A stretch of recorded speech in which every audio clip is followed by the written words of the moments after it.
English கிராமருடைய ஒரு முக்கியமான topic அப்படின்னு கூட சொல்லலாம் இந்த டிட்டர்மினர்ஸ். டிட்டர்மினர்ஸ் அப்படின்னு சொன்னா அட்ஜெக்டிவ்ஸ் மாதிரி தான் சொல்லுவோம். அது ஒரு வகையான அட்ஜெக்டிவ்ஸ் கூட சொல்லிக்கலாம். A verb that introduces a noun.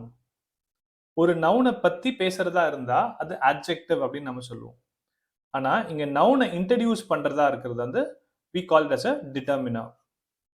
Okay, இந்த டிட்டர்மினர் அப்படின்னு டாபிக் வந்து அகேன் டீடைலிங்கா பார்க்க போறோம். பட் இதோடைய கம்போனன்ட்ஸ் என்ன, இது உள்ள டிட்டர்மினர்ஸ்குள்ள என்னென்னலாம் இருக்கு அப்படின்றது பார்க்கலாம். So there are 4 டிட்டர்மினர்ஸ். 4 டிட்டர்மினர்ஸ் இருக்கு. அது என்னென்ன அப்படின்னு பார்த்தீங்கன்னா, ஃபர்ஸ்ட் ஒன் ஆர்டிகல்ஸ். ஸோ இந்த ஆர்டிகல்ஸ் வந்து யூஸ் பண்ணும்போது இந்த நவுன் எப்படிப்பட்டது அப்படின்றத இன்ட்ரடியூஸ் பண்றதுக்கு தேவைப்படுது.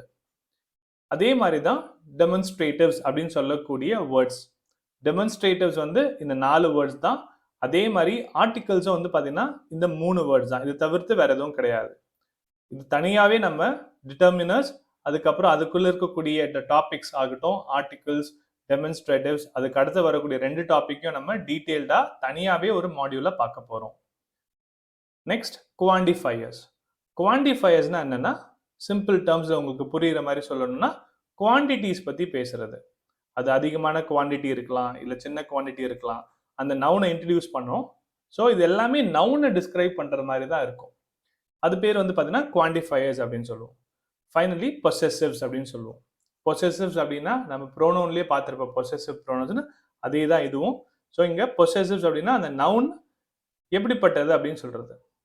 இது எல்லாமே வந்து பார்த்தீங்கன்னா நவுனுக்கு முன்னாடி வரக்கூடிய வேர்ட்ஸ்.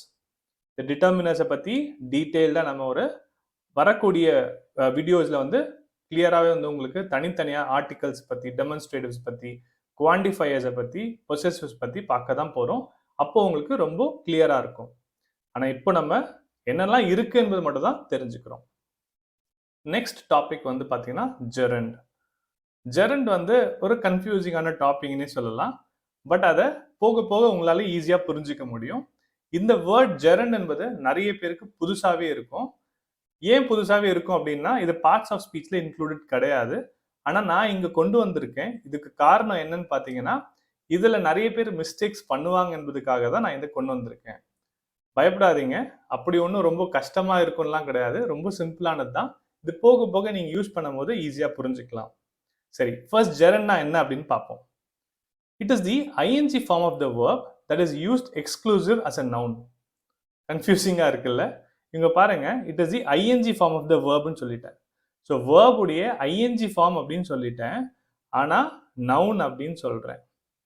ஸோ நவுன் அப்படின்னு சொன்னா வந்து ஐஎன்ஜி ஃபார்ம் வருமா நவுன்ல அப்படின்றது உங்களுக்கு ஒரு கொஸ்டின் வரும். ஆமாம், அதுதான் இப்போ பார்க்க போகிறோம். பாருங்க, இன்னும் சில எக்ஸ்பிளனேஷன்ஸ் பார்த்துட்டு நம்ம எக்ஸாம்பிள்ஸை பார்ப்போம்.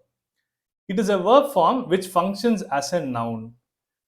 இப்போ அடுத்ததும் ஒரு கன்ஃபியூசிங்கான ஒரு டேர்ம் கொடுத்துருக்கேன். It is a verb form which functions as a noun.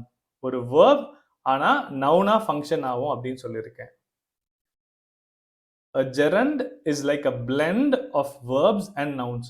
அது verbs கூட சொல்லலாம், nouns கூட சொல்லலாம். ஆனால் இது ரெண்டோட blend தான் வந்து gerund அப்படின்னு நீங்க எக்ஸ்பிளனேஷன் கொடுத்துருக்கேன். ஃபோர்த்ல பார்த்தீங்கன்னா, it looks like a verb but it acts like a noun அப்படின்னு சொல்லியிருக்கேன்.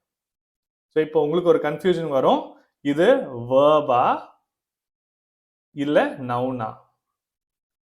ஃபர்ஸ்ட் இது நல்லா நீங்க புரிஞ்சுக்கோங்க. ஐஎன்ஜி ஃபார்ம் வரும் ஜெரண்ட்ல. ஜெரண்ட் அப்படின்னு பார்த்தாலே வந்து ஐஎன்ஜி ஃபார்ம் தான் அப்படின்னு ஞாபகம் வச்சுக்கோங்க. ஃபர்ஸ்ட் அது வேர்பா நவுனா பார்த்தா வேர்ப் நவுனா மாறி வருது. அப்போ அது வேர்பா நவுனா பார்த்தா அது நவுன் தான். So we treat as a noun. Gerund is a noun அப்படின்னு ஞாபகம் வச்சுக்கோங்க. ஆனால் ஐஎன்ஜி ஃபார்ம்ஸோட வரும். ஐஎன்ஜி ஃபார்ம்ஸ் வரும். ஐஎன்ஜி ஃபார்ம்ஸோட வரக்கூடிய நவுன்ஸ் தான் வந்து we call it as gerund. இது கவலைப்படாதீங்க, போக போக உங்களுக்கே தெரிய வரும். அது சப்ஜெக்ட் ஒரு இடத்துல வந்ததுன்னா அது வந்து gerund நம்ம ஈஸியா ஐடென்டிஃபை பண்ணலாம். அதே மாதிரி ஆப்ஜெக்ட்னு ஒரு இடத்துல வந்தா அது நம்ம gerund நம்ம ஈஸியா ஐடென்டிஃபை பண்ணலாம். இப்போ உங்களுக்கு கொஸ்டின்னா சப்ஜெக்ட் எது ஆப்ஜெக்ட் எதுன்னு உங்களுக்கு டவுட் வரும். அதை பத்தியும் கவலைப்பட வேணாம். அப்கமிங் வீடியோஸ்ல நம்ம தனியாக ஒரு டாபிக்ல சென்டென்ஸ் ஸ்ட்ரக்சர்ஸ்ல பார்க்க தான் போறோம். இப்போ இந்த எக்ஸாம்பிள்ஸ் எல்லாம் பாருங்க. Travelling is my favourite hobby.